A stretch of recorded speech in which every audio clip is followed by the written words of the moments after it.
India में सभी का एक प्रॉपर रिटायरमेंट एज होता है, लेकिन हमारे देश का पॉलिटिशियन का रिटायरमेंट एज के बारे में आप मत ही पूछो तो बेहतर है। हमारे देश के पॉलिटिशियंस आखिरी सांस तक वो अपने कुर्सी पे ही पावर में बैठे रहना चाहते हैं। इंडिया में हाईकोर्ट जज का रिटायरमेंट एज है 62, ठीक है। ऐसे ही हमारे देश के सुप्रीम कोर्ट जज का रिटायरमेंट एज है 65। इवन हमारे देश का judiciary head chief justice of India का रिटायरमेंट एज भी वही सेम 65 ही होता है। चलो फिर भी ठीक है, अगर कोई भी पॉलिटिशियन चाहता है कि वो आखिरी दम तक पॉलिटिक्स में रहे, वो मरते दम तक वो एक एमएलए एमपी बन के मिनिस्टर बन के पावर में रहे, उससे कोई दिक्कत नहीं है। दिक्कत सबसे ज्यादा तब आता है जब देश के कोई भी लोग, साधारण जनता इसके ऊपर कभी भी सवाल उठाते ही नहीं। और इधर तो देखो MS धोनी, जिसका एज ओनली 44 है, जब वो क्रिकेट लगातार खेल रहे हैं तो हमारे देश के बहुत क्रिकेट फैंस के गुदे में आग लग रहा है। वो रिपीटेड यही क्वेश्चन कर रहे हैं कि आखिर महेंद्र सिंह धोनी वो कितने दिन तक अभी क्रिकेट खेलेंगे। वो ऐसे देखा जाए महेंद्र सिंह धोनी एकदम फिट है, वो इतना कैपेबल है कि अभी का यंग टैलेंट से भी उनका फिजिकल फिटनेस परफेक्ट रखा है। फिर भी हमारे देश का बहुत लोग का ये सवाल है कि महेंद्र सिंह धोनी को अभी जबरदस्ती रिटायरमेंट ले जाना चाहिए। मैं उनसे ही पूछना चाहता हूँ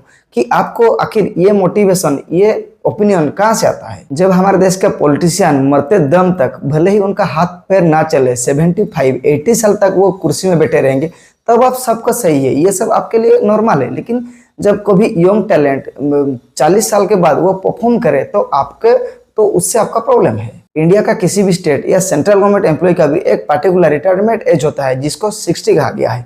60 साल में उनको जबरदस्ती रिटायरमेंट दे दिया जाता है। लेकिन नहीं, पॉलिटिशियन तो रिटायर नहीं होंगे। उनका हाथ पर नहीं चलने से भी, भले ही उनका दिमाग भी काम ना करे ठीक से डिसीजन लेने का, फिर भी वो PM CM तो बने ही रहेंगे।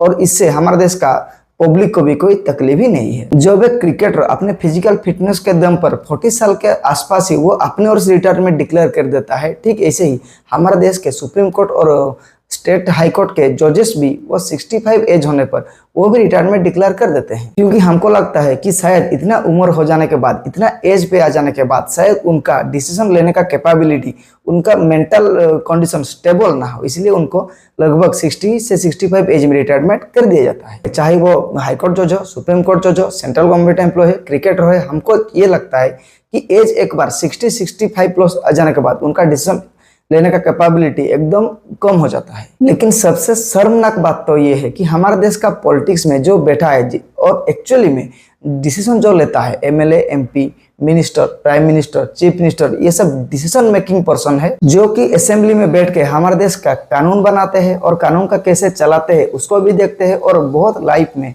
वो अपने कार्यकाल में बहुत सारे इंपॉर्टेंट डिसीजन भी लेते हैं। ओवरऑल पूरे कंट्री और स्टेट के ऐसे ministers, MLA MP, chief minister, prime minister का ही कंट्रोल होता है। लेकिन हम इंडियंस कभी भी ऐसे पॉलिटिशियंस का एज के ऊपर, कभी भी उनका रिटायरमेंट एज के ऊपर कभी भी कुछ सवाल नहीं करेंगे, एकदम मुंह बंद। 75 एज हो जाने के बाद जब एक पॉलिटिशियन का हाथ पैर ठीक से काम नहीं कर रहा हो, BP, डायबिटीज, शुगर में उनका जिंदगी झूंड होके पड़ा हो, फिर भी आपको क्यों लगता है कि वो एक देश के लिए, साधारण जनता के लिए एक स्टेबल माइंड से एक अच्छा डिसीजन ले सकता है? और अगर आप हमारे देश के सभी स्टेट के ऊपर एक ऐसे ही नजर फेरोगे तो आपको पता चल जाएगा जितने भी CM है बैठे हैं कुर्सी पे, उनका एज लगभग 70 तो हो चुका होगा। किसी का ठीक से हाथ नहीं काम कर रहा है, किसी का किडनी प्रॉब्लम चल रहा है, कोई ठीक से चल फिर नहीं पा रहा है, फिर भी वो देश को ही, मतलब देश को उसे ही चलाना है। एग्जाम्पल उठा लो, जैसे बिहार का CM नीतीश कुमार हो। नीतीश कुमार BJP के, वो किस टाइम क्या कर रहा है, किसको क्या बोल रहे हैं, उनको ठीक से मालूम ही नहीं होगा, उनका ब्रेन भी शायद ठीक से काम नहीं कर रहा होगा,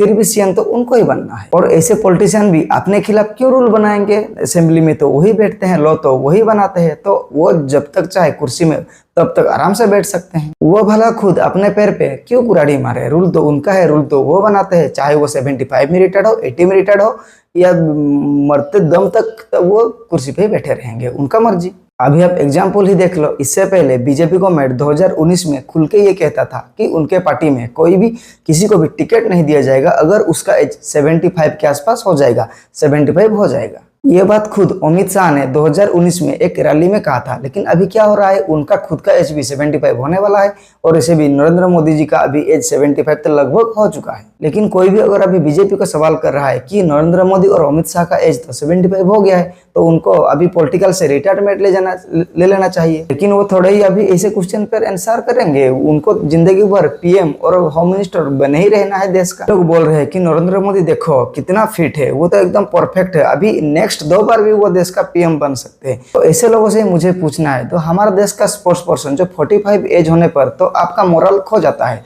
आप उसको बोलते हो कि फोर्सफुल रिटायरमेंट ले लो। उधर शाहरुख खान, सलमान खान जो अपना 65 ईयर में लीड रोल हीरो कर रहे हैं, तभी लोगों को मिर्ची लगता है क्योंकि उनका एज हो गया 65। लोग बोलते हैं उनको अभी हीरो का रोल छोड़ के साइड किरदार निभाना चाहिए, हीरो का बाप का रोल निभाना चाहिए। ऐसे स्टेटमेंट देने वाले लोगों का मोरल उसी टाइम ठीक चलता है, लेकिन देश का जब पीएम सीएम चुनने का बात आएगा तब वो अपना मुंह फेर लेते हैं जैसे उनको कुछ मालूम ही नहीं। बाकी आपको ऐसे पॉलिटिशियन का रिटायरमेंट एज के ऊपर क्या पर्सनल ओपिनियन है, कमेंट बॉक्स में जरूर बताइए and do support me. Thank you.